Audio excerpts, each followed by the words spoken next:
ईश्वर परम कृष्ण सच्चिदानंद विग्रह अनादिरादिर गोविंद सर्व कारण कारणं चिंतामणि प्रकर सद्म सुकल्प वृक्ष लक्षावृतेषु सुरभिरभिपालयन्तं लक्ष्मी सहस्र शत संभ्रम सेव्यमानं गोविन्दमादिपुरुषं तमहं भजामि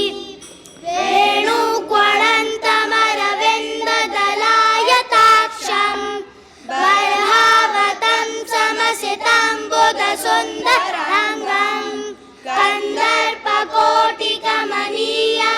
कन्दर्पकोटिकमनीयविशेषशोभां गोविन्दमादिपुरुषं तमहं भजामि आलोलचन्द्रकलसद्वनमाल्यवंशी रत्नाङ्गदं प्रणयकेलिकलाविलासं श्यामं त्रिभङ्गललितं नियतप्रकाशं गोविन्दमादिपुरुषं तमहं भजामि अंगानि मनमन्ति पश्यन्ति पान्ति कलयन्ति चिरं जगन्ति आनन्दचिन्मय सदुज्ज्वल विग्रहस्य गोविन्दमादिपुरुषं तमहं भजामि अद्वैतमच्युतमनादिमनन्तरूपम् आद्यं पुराणपुरुषं नवयौवनं च वेदेषु दुर्लभमदुर्लभमात्मभक्तो गोविन्दमादिपुरुषं तमहं भजामि पन्थासु कोटिशतवत्सरसम्प्रगम्यो वायोरथापि मनसो मुनिपुङ्गवाना सोऽप्यस्ति यत्प्रपदसिन्यविचिन्त्य तत्त्वे गोविन्दमादिपुरुषं तमहं भजामि एकोऽप्यसो रचयितुं जगदण्डकोटे यच्छक्तिरस्ति जगदण्डचयाय दन्ता अण्डान्तरस्थ परमाणुचयान्तरस्थं गोविन्दमादिपुरुषं तमहं भजामि यद्भावभावे तदियो मज्जस्तथैव सम्प्राप्य रूपमहिमासनयानभूषा सुप्तेर्यमेव निगमः प्रतिगस्तुवन्ति गोविन्दमादिपुरुषं तमहं भजामि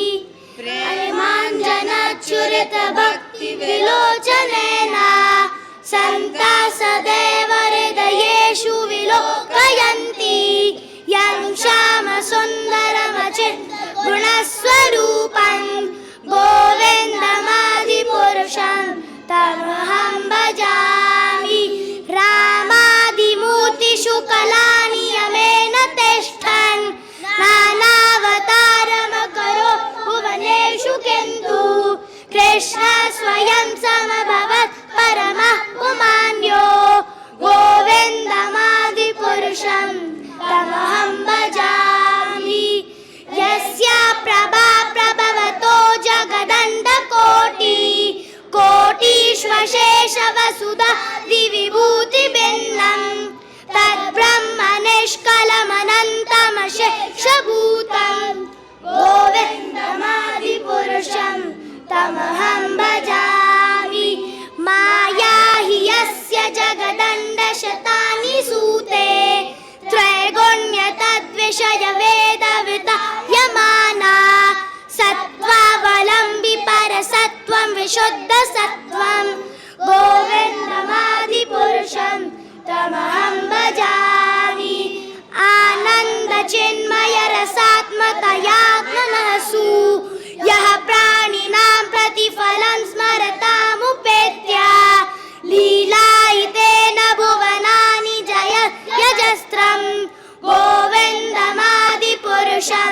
तमहं भजामि हरे कृष्णा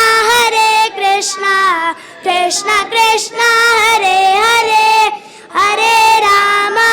राम राम हरे हरे